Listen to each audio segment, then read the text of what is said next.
This is Whitley Strieber's Dreamland 2010, our 10th anniversary year. Whitley Strieber's Dreamland takes you where others dare not go, to the limits of imagination and reality and beyond. Expert hosts like Jim Mars, Marla Fries, Ann Strieber, and Linda Moulton Howe are what make us special. And of course, Whitley Strieber, the world's leading authority on the unknown. Dreamland. Welcome to the edge of the world. Today we're talking to a maverick, Jon Rappoport. He has, you may be familiar with him from the website nomorefakenews.com. His new website is insolutions.info. That's insolutions.info. Jon has worked as a freelance investigative reporter for over 20 years. He's written articles on politics, health, media, culture, you name it, and he has been there. He has his work has been submitted for a Pulitzer Prize in the past. He has hosted, produced radio programs in Los Angeles and Las Vegas. He's appeared on over 200 radio and television programs, not including this one up until now, however.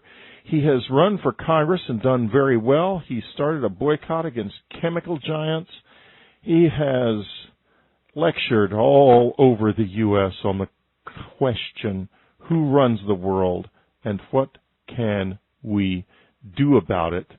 His independent research has covered such areas as deep politics, conspiracies, alternative health, the potential of the human imagination, mind control, the medical cartel, and many, many other things, and the takeover of the planet by hidden elites. And Jon, welcome to the program. Nice to be here, Whitley. Thanks. Well, it's exciting to have you here because, of course, one of the many reasons that Jon is here is that he is very familiar with the issue of childhood abuse by intelligence services, something that is of a great interest to me. And Jon, I've been trying to figure out quite how to get into this subject together. And I think that later in this show, we're going to kind of edge into it. And here's maybe the place to start. There is something wrong. You know it and I know it, and everybody listening to this show knows it. In a country that is so devoted to the welfare of so few at the expense of so many. And maybe you could start to give us a handle on what you think has gone wrong here.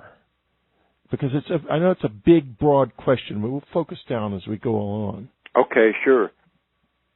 Well, one of the things that's gone wrong is what I would call the accelerated growth of organizations and institutions such as megacorporations and governments themselves, which would include both state governments and the federal government.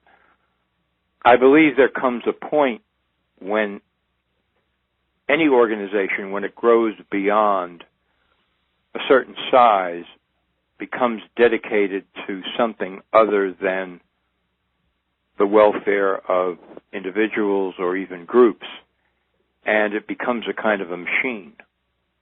And the machine is geared to accomplishing certain material objectives, making profit, increasing power and influence, getting funding if it's a government agency, for example.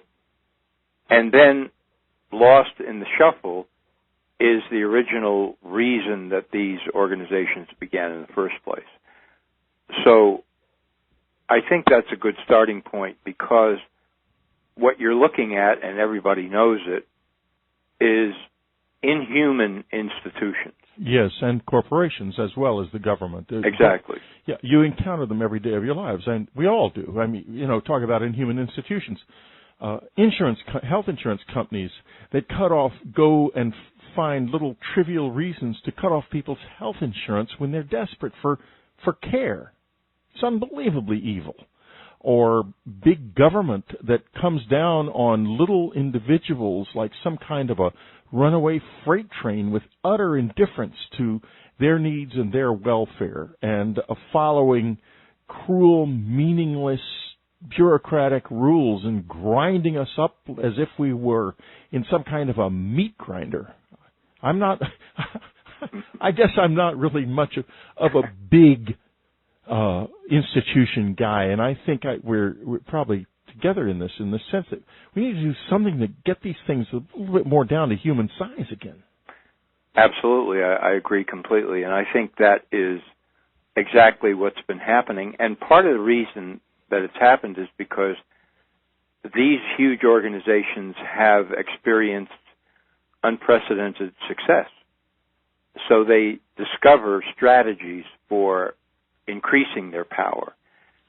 They sit on a kind of platform and they look out and they say, well, look where we have come from.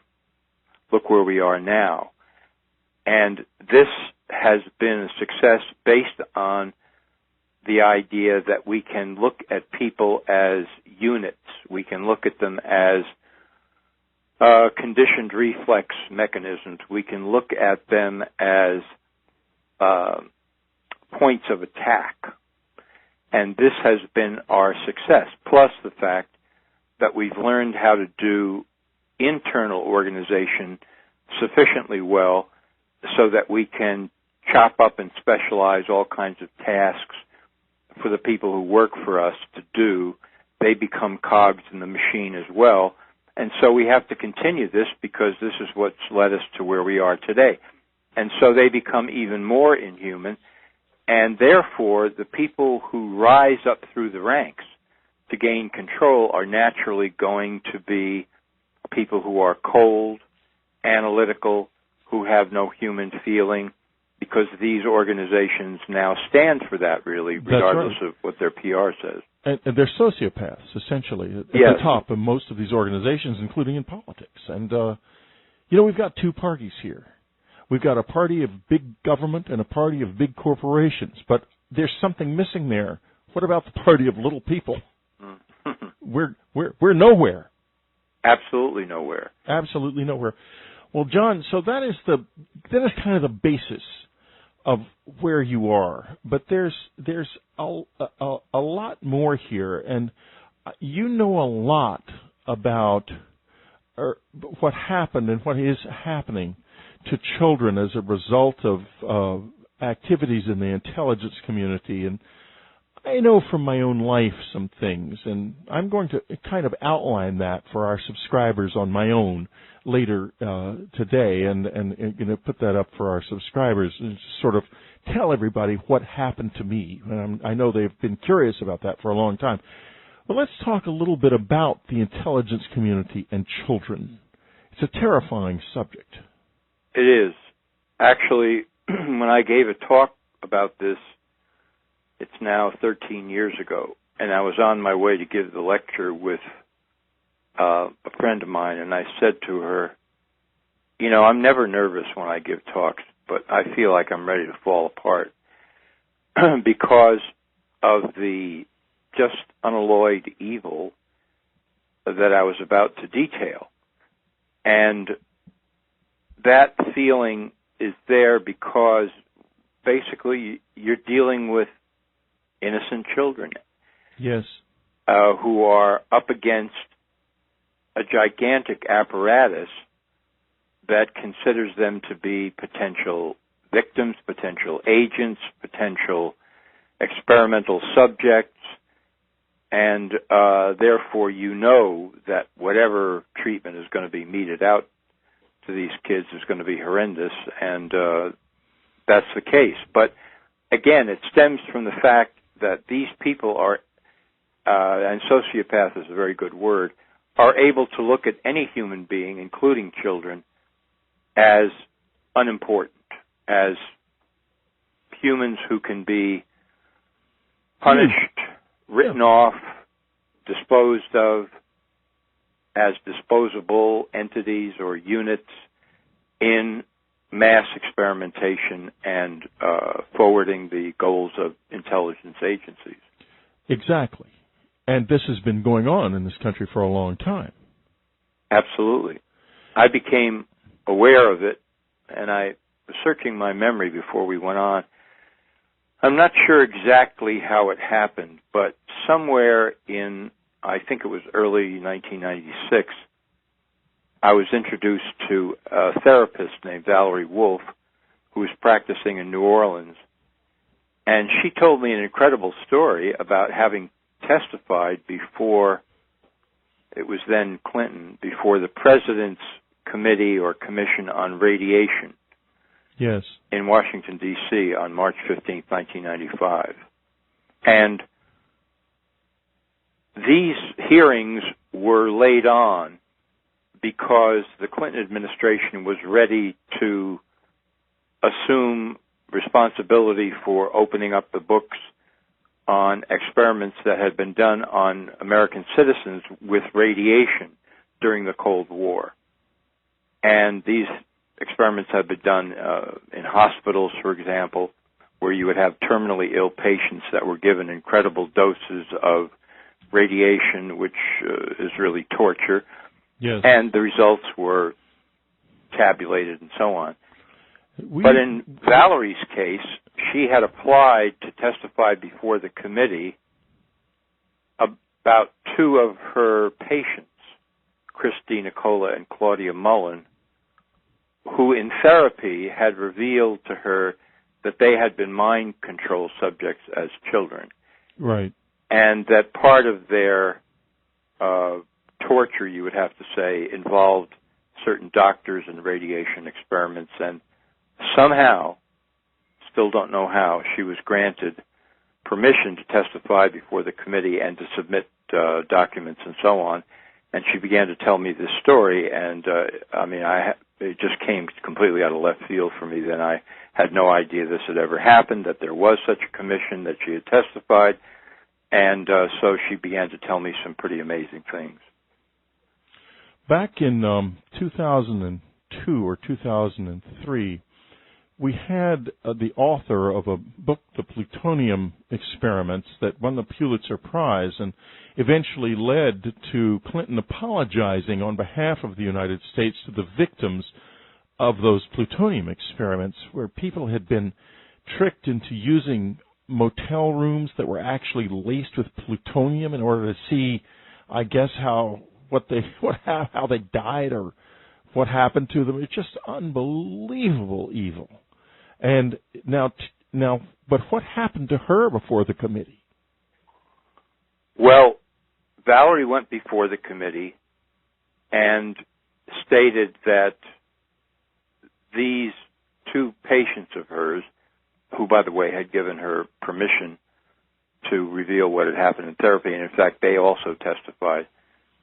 So she introduced these patients, and they had uncovered memories of being part of extensive CIA brainwashing programs as young children. John, we're going to take a little break right now, and when we get back, we're going to get deeper into this very, very dark and dangerous corner, a corner I know something more about, and I'm going to be telling the subscribers exactly what I do know. We'll be right back. You're listening to Whitley Strieber's Dreamland.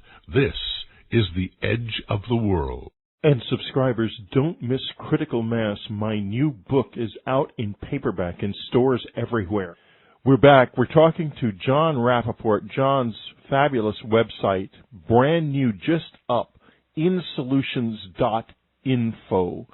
A really, really interesting website, because we need to understand this world that we have been trapped in, and we are trapped in it because we're trapped between two battling giants, big government and big business, and between the two of them, they're going to keep socking each other until this country is plunged back into the third world or farther down, unless we can regain control at the top and stop ending up electing people who talk the talk but don't walk the walk. Okay, insolutions.info. Jon Rappoport, before we left the air, we were beginning to talk about children and mind control. Can we continue now with this conversation? The two witnesses, what exactly did they describe having happened to them?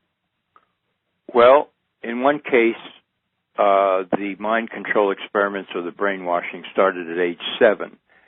And they testified that this included torture, rape, electroshock, powerful drugs, hypnosis, death threats, etc., etc. And that this was carried on by some combination of CIA and military people. And that then amnesia was induced to prevent their recalling these terrifying sessions, but then later the material began to surface in therapy, and it became part of their therapy, in fact, the major part of their therapy. And then Valerie Wolf, who was the therapist, decided, along with these two patients, Christy Nicola and Claudia Mullen, that they would testify on March 15th, 1995 in Washington before President Clinton's Committee on Radiation Experiments, and they somehow slipped in the door. And they spelled some of this out. Wolf, the therapist, stated that these memories in therapy were recovered without attempts at regression or hypnosis. In other words, it was spontaneous, and the therapist had not guided them or tried to get them into this in any way.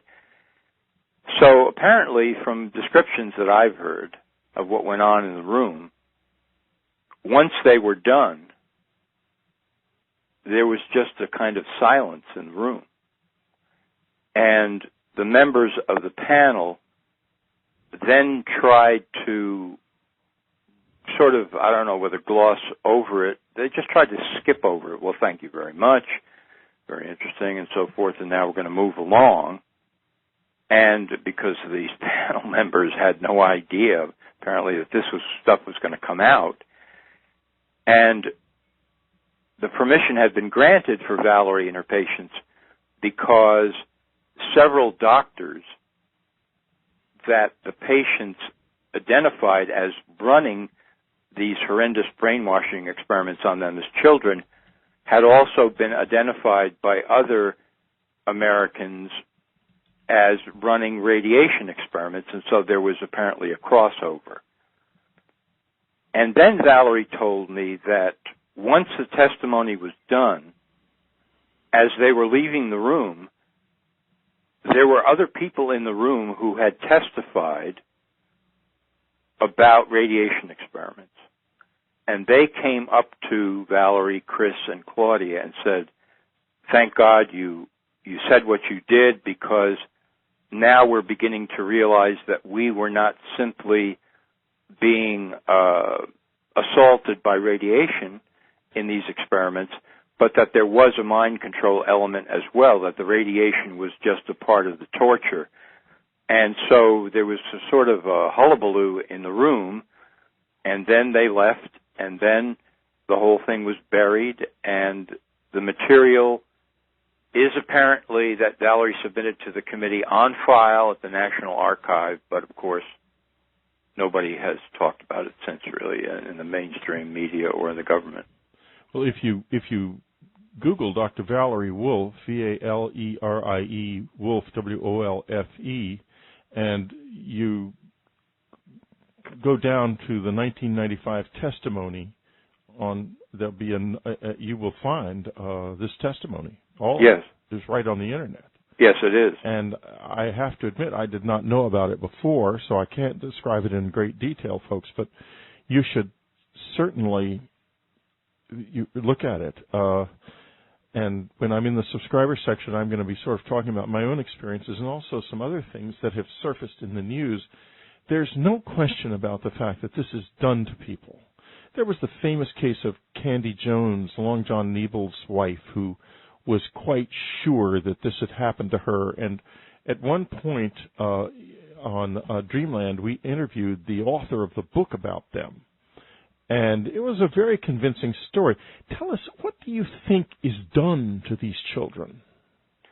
Well, according to them, I'm just looking here in my notes, the idea was to make them into agents That's what Candy Jones said, yeah.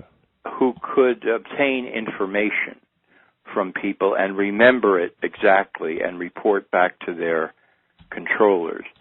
That also there was a sexual component. In other words, they were being turned into pleasure for important people. Right, and then those people probably were then blackmailed, yeah. That there was a lot of filming that went on. Right, and incidentally, folks, subscribers, the June the 5th, 2004 Dreamland is available. And that is the heading is this: we explore the murky depths of CIA mind control with Donald Bain, the author of The CIA's Control of Candy Jones, the documented story of a supermodel's struggle with childhood programming. So this is what I'm saying is this is documented stuff. It just hasn't come out like the plutonium things have. Apparently, my guess it's just too horrible. They're not willing to deal with it. Is that kind of the case, or? Yes, I mean, as a reporter, I've seen this happen, hundreds of times, where I'll come across a story not necessarily connected with what we're talking about here, but, for example, medical issues in general, that is so mind-boggling, and the first reaction is, well, this would have to be a major story in the press, but, of course, that it never was and never will be. It's just buried, or it's mentioned in a small item that disappears and no one picks up on it again. Happens time and time and time again. So it doesn't surprise me really anymore. But, for example, I'm just looking here at my notes, and this was, I believe this was Christina Cola who was testifying about a Dr. Green, a name that surfaces quite often. Oh, my God. In a moment, folks, I'll tell you why I just said, oh, my God. Go ahead. He often tied me down in a cage, which was near his office between 1972 and 76. He and his assistants were sometimes careless and left the cage unlocked. Whenever physically possible, I snuck into his office and found files with reports and memos addressed to the CIA and military personnel. Included in these files were project, subproject, subject, and experiment names with some of the code numbers for radiation mind control experiments, which I have submitted in my written documentation. I was caught twice, and Dr. Green tortured me ruthlessly with electric shock drugs, spinning on a table, putting shots in my stomach and my back, dislocating my joints, and hypnotic techniques to make me feel crazy and suicidal. So this was the kind of treatment that she received, and she talks about being trained to be an agent, to be a spy, essentially, and also to be used for blackmail purposes vis-a-vis sex. The name Dr. John Gittinger is mentioned by Claudia Mullen, who was an important assistant in the CIA mind control program called MKUltra. Dr. Sidney Gottlieb is mentioned, who was the head of the MKUltra program, as involved in these experiments on children. So Claudia Mullen states she was adopted when she was 2 years old. By the time she reached 7, she had already been abused extensively by her mother, who apparently turned her over for, quote, testing the CIA-connected people, and Claudia then entered a 27-year period of what can only be called enslavement. States that she's been monitored and still being monitored, etc., lives in New Orleans, has given information to local police authorities about her situation, and again, similar to Chris, agent, trained as an agent, trained to spy, trained in using sex for blackmail with, quote, important people. So this apparently was significant. And I have to say here that one of the interesting things that happened when I was writing this story... We're going to have to take another little break. It seems like the wind. And when we get back, we're going to go back into the story he's about to tell and also into some quite startling information about Dr. Green. We'll be right back. This is Whitley Strieber's Dreamland. We go deeper. We're talking to Jon Rappoport about childhood abuse of children by intelligence operatives, or people who appear to be intelligence operatives. Jon's website, insolutions.info, insolutions.info. Don't miss it. It's one of the places you can go to learn a few things about the way this world of ours really works as the giant corporations and giant government battle it out, and we end up the losers. So do go to insolutions.info and find out what's really going on in this really crazy, dangerous world of ours.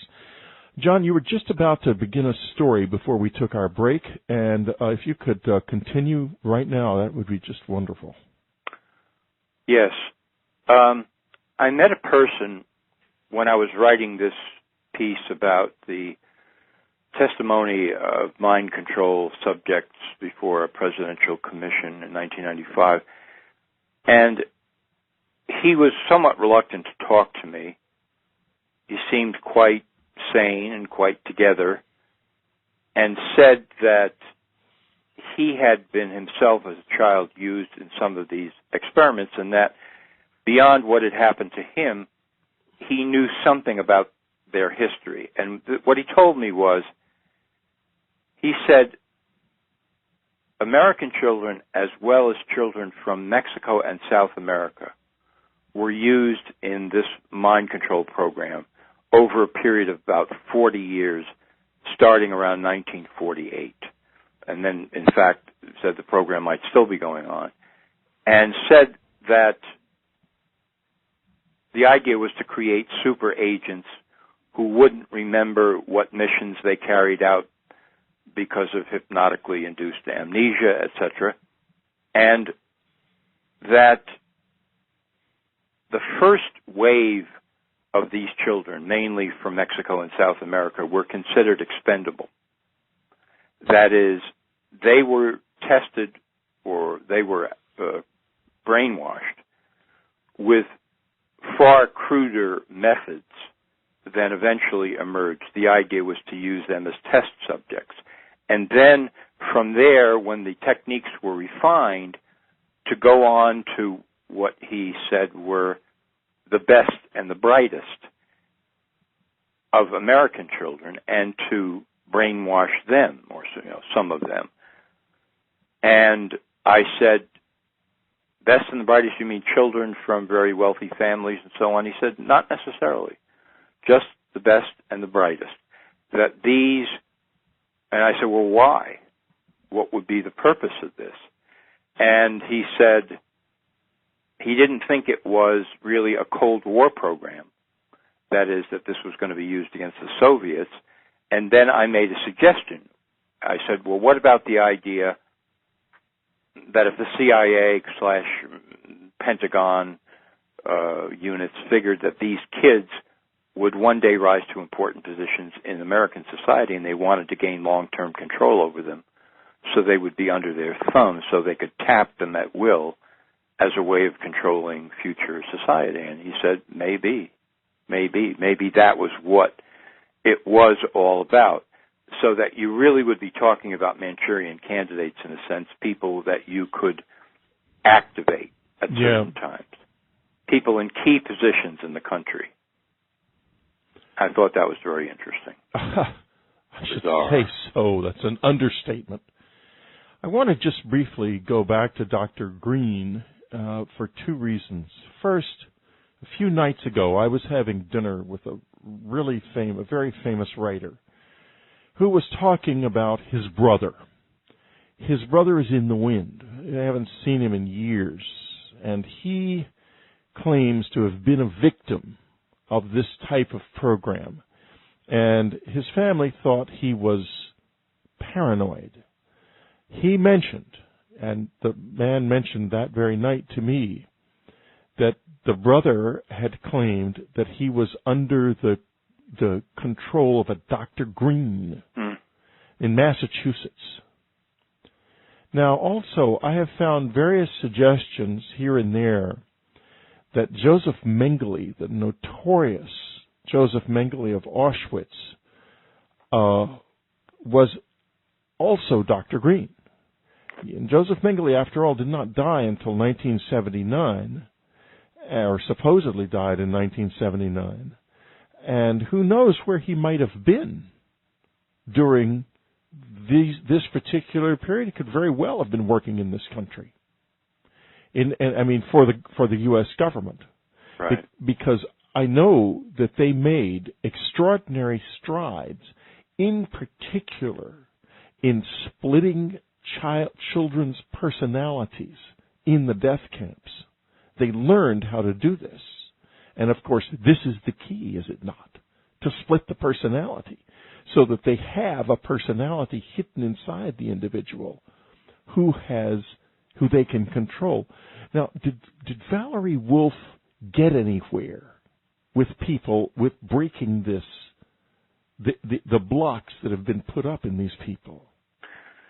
She told me she did.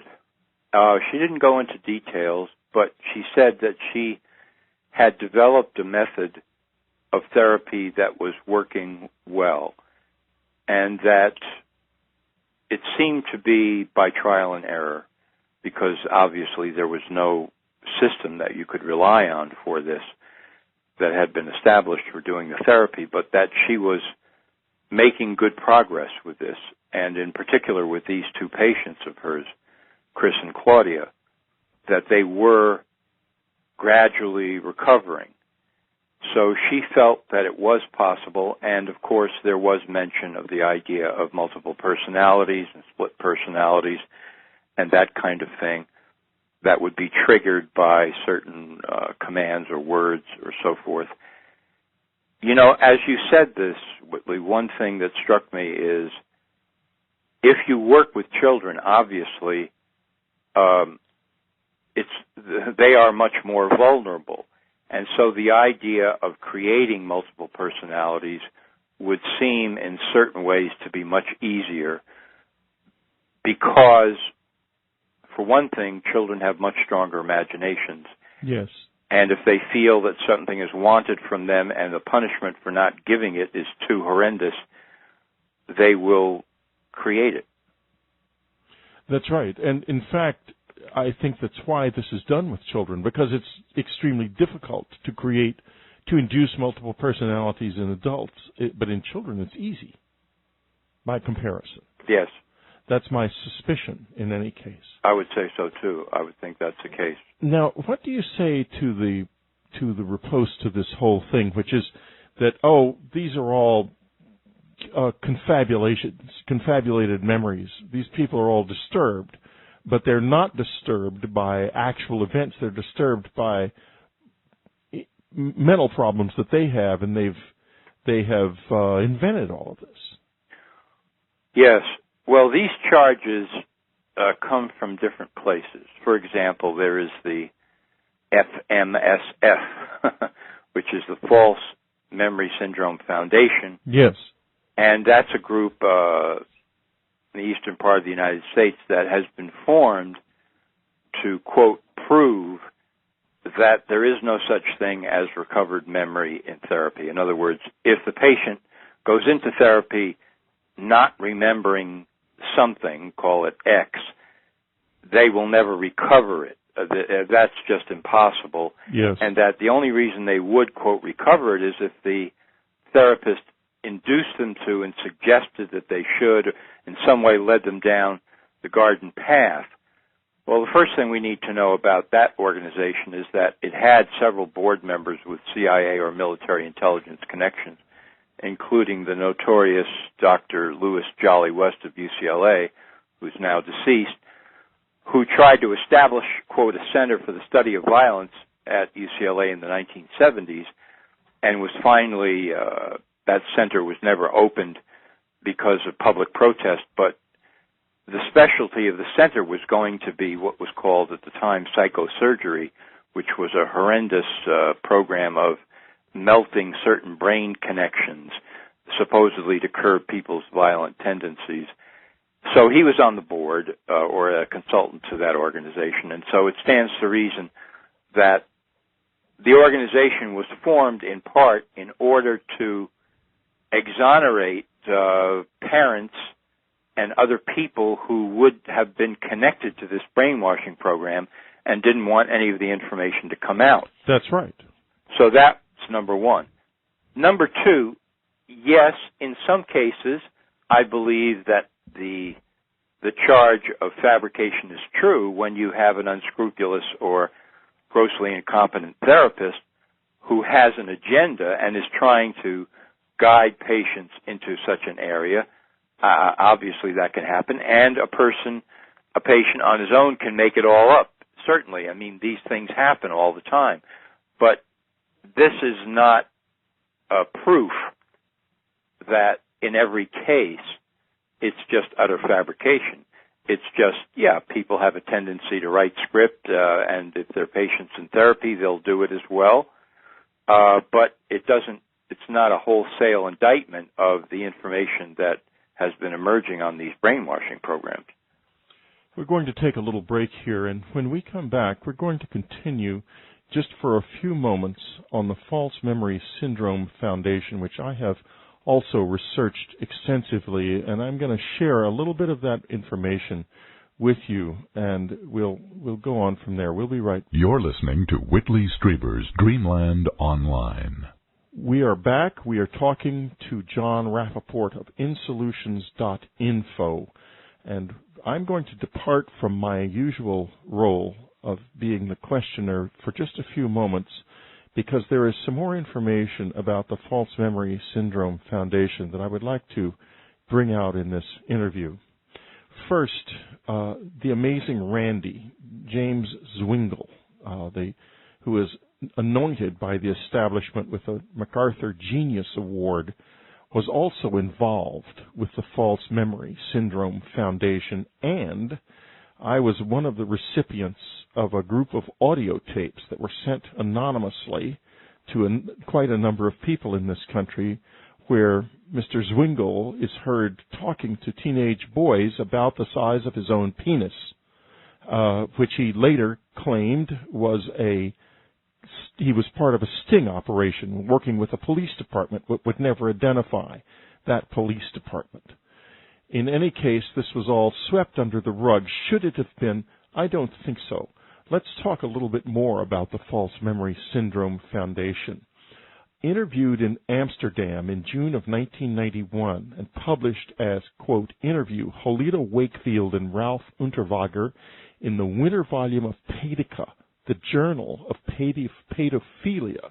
Ralph Unterweger, who was involved in the creation of the False Memory Syndrome Foundation and originally served on its advisory board, was asked, is choosing pedophilia for you a responsible choice for the individual? Here's what he said in response in this magazine. Certainly it is responsible. What I have been struck by as I have come to know more about and understand people who choose pedophilia is they let themselves be too much defined by other people. Pedophiles spend a lot of time and energy defending their choice. I don't think that a pedophile needs to do that. Pedophiles can boldly and courageously affirm what they choose. That's not the end of the indictment of the False Memory Syndrome Foundation, which has been so touted in this country with its so-called work in proving that these memories are false.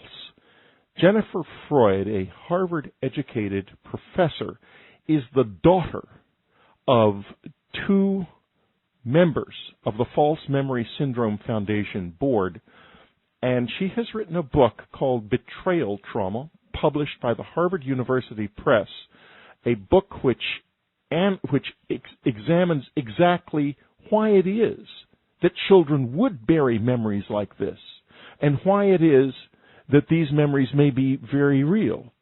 She wrote the book and became involved because she was herself abused by her own parents. Now, John, let's go back to this discussion. Oh, wow. Unbelievable. Unbelievable. It doesn't end there. Subscribers, you're going to hear more. This terrible undertow in our country has got to be dealt with because it's too evil. It's evil beyond conception, and it is being covered up, and skillfully so, by an establishment that is made to look legitimate when actually it is anything but.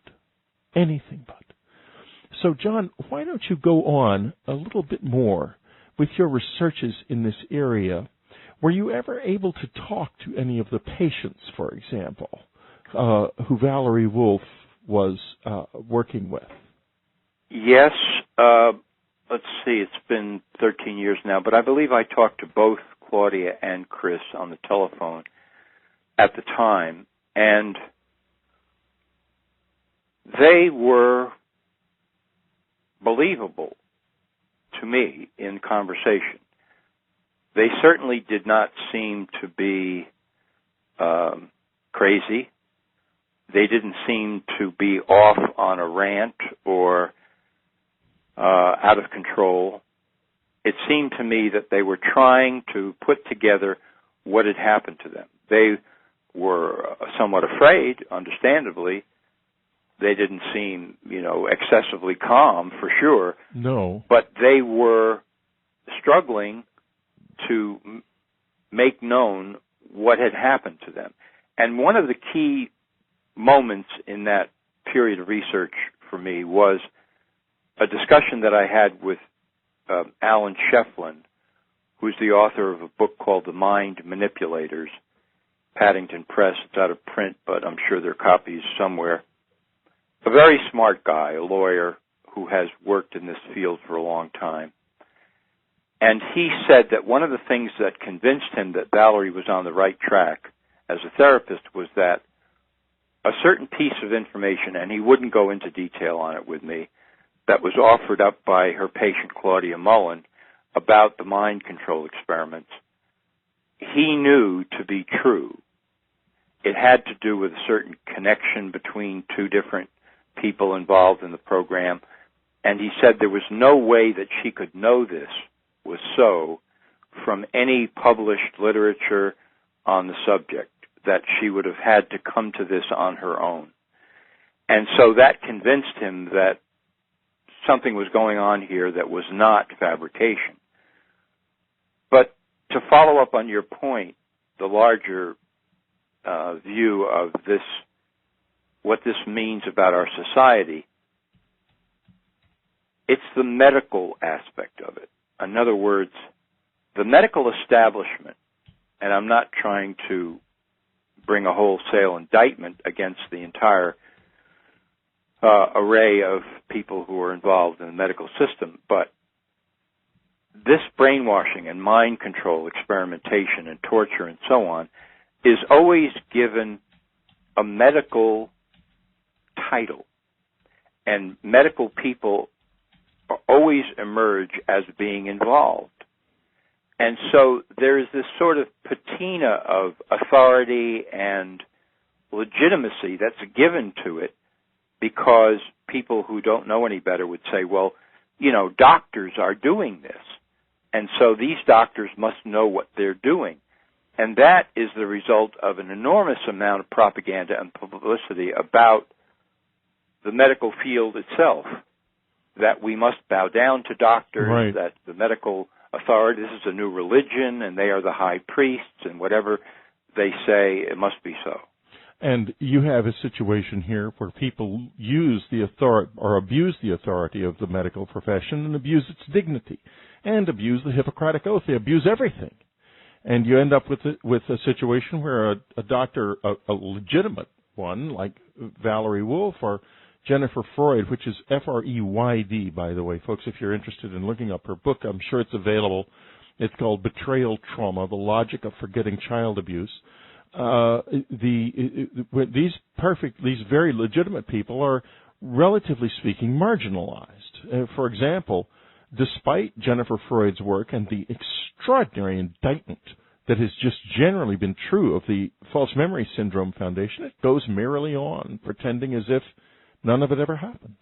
Absolutely. It's horrifying. Two names that I would mention that people can look into. I don't think we have the time to go into it in depth, but Dr. Ewan Cameron, Cameron, first name Ewan, in Canada, was actually exposed for doing, I don't even know what to call it. It was mind control, but he was attempting to reprogram human beings completely from the ground up by erasing their memories, their personality, in horrendous drug treatment with people who hadn't volunteered, who thought they were just going to be patients. This was part of the MKUltra program.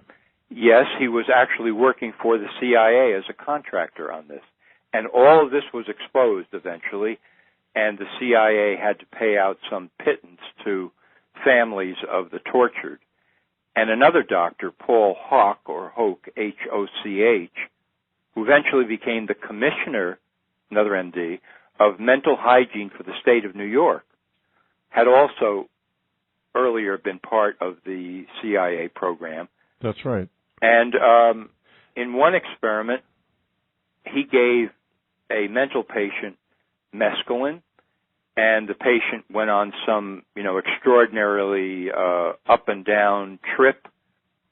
And then Hoch followed this by doing an actual leucotomy on the patient right there. Which is a leucotomy? Like that is cutting out part of the brain. Gave the patient LSD, a local anesthetic, proceeded to remove pieces of the cerebral cortex, asking at various moments to the patient whether the patient's perceptions were changing. So if you can imagine a human being doing something like this, as a doctor who would later become commissioner of mental hygiene for the state of New York, you begin to have an idea of the kinds of people who participated in the mind control. You know what's so frightening about that is the one of the types of experiments that was carried out at Auschwitz. Uh-huh. So it sounds to me as if this man may have been trained by someone who worked at Auschwitz. Could very well be. This happened in the mid-1950s that he did this particular experiment, so it was only 10 years after the end of the war. And the achievements that of those monsters in Germany, mind control achievements, were definitely co-opted. They were brought into the United States and into Russia, different ones, and both countries raced to gain this knowledge and make use of it for themselves. But unfortunately, in my view, evil is a living, conscious presence, and you open the door to it, you get into big trouble. A country that opens the door to it has no choice but to cleanse itself. Otherwise, just go down and down and down. And I don't know how you react to that, but that's how well, I feel. Absolutely. And I would add to that, this is what you get when you reach the end of the road on the philosophy of materialism. It's very true. When you believe that there is nothing in this universe that is anything but circulating subatomic particles and waves, and that the notion of freedom and free will and free choice and imagination and creativity and love and all of that are total illusions that are fostered by little chemical reactions in the brain, and it doesn't really matter, and nothing matters. What you end up with is a view of the human being and all of the universe as nothing but a gigantic kind of machine. A machine. And therefore, whatever you do to human beings is completely justified.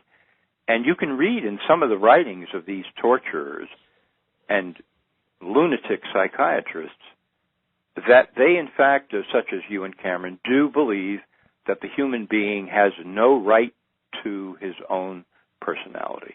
Exactly. That is just simply some sort of ridiculous, thought, and therefore everyone should be programmed completely so that we have a society in which everything is utterly under control and it is in very heavy quotes, the greatest good for the greatest number by their definition of what that means? By their definition of what that means, yes. Unfortunately, we are richly alive spiritual beings, and we all have choices to make in this world. If you make a certain choice, you go in a certain direction. These people have made their choice, and now they would like to take us all in the same direction in order to justify the wisdom of their mistake. However, I'm not going that way. I have another direction I want to go in. Me too. And John, on that note, I think it's time for us to come to the end of Dreamland, but I have to tell you, this has been a most extraordinary and illuminating conversation. I want to thank you very much for being with us. Jon Rappoport's website, insolutions.info. That's insolutions.info. Don't miss it. It's been illuminating for me too, Whitley. Thank you so much. Thank you for being with us. Next week on Dreamland, we continue our exploration of intelligence community, children, and mind control with the Franklin scandal. Don't miss it. You've been listening to Dreamland. Be sure to tune in again next week. Dreamland is brought to you by UnknownCountry.com and our family of subscribers. Our news editor is Ann Strieber. Our science reporter is Linda Bolton Howe. Our webmaster is Daniel Stiefel. And I'm your Dreamland announcer, Brian Arnold. Thanks for listening. We'll be back next week.